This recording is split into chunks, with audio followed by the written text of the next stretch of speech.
I'm Ashley Shearn, the General Manager here at Teys Charlton feedlot. In the day-to-day here at Teys, we feed about 22,000 head of British cattle, basically supplied domestically and overseas markets. The Ridgeback has held up quite well. It's had its first winter basically here, and it's been a very wet winter here for Charlton. We do have a winter dominant rainfall, but have had quite a wetter winter than usual. And the conditions under the Entegra Ridgeback have been quite good. Our motivation for putting in place the Ridgeback shed, I guess, come about through a few different issues. Initially, we were wanting to have best in class for our hospital cattle, so we're going to maintain the best possible care for any of those cattle that have been lame or identified as sick or injured, that we can take the best care of those.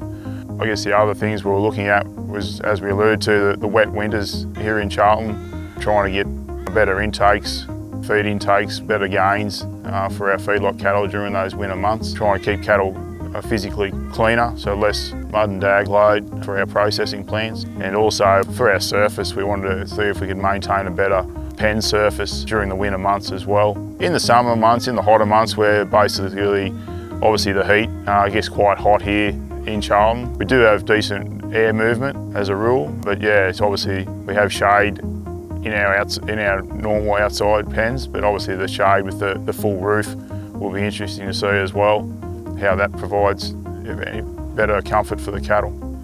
At Teys here at Charlton, we're going to do some trial work with the shed. As I mentioned, half the shed's dedicated to the comfort and well-being of any of our hospital cattle, but the other half of the shed is dedicated to a feeding trial.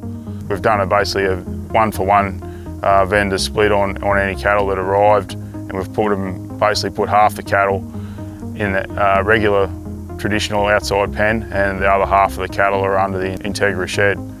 Basically looking to see any differences that we can see in average daily gain, feed consumption, animal health, cattle comfort, odour, all of those sort of things will be taken into consideration.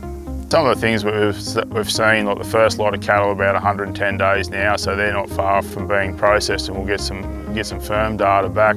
But we have seen over these wetter months improvements in feed intake, which should transfer into carcass weight at the end of that period. Obviously cattle comfort during these wet months has been dramatically improved, I think, from a visual perspective. The reason I think we chose the Ridgeback was for the curved roof design and that airflow. Getting that air exchange rate is crucial to cattle comfort and animal health. That's the reason we chose the Entegra Ridgeback.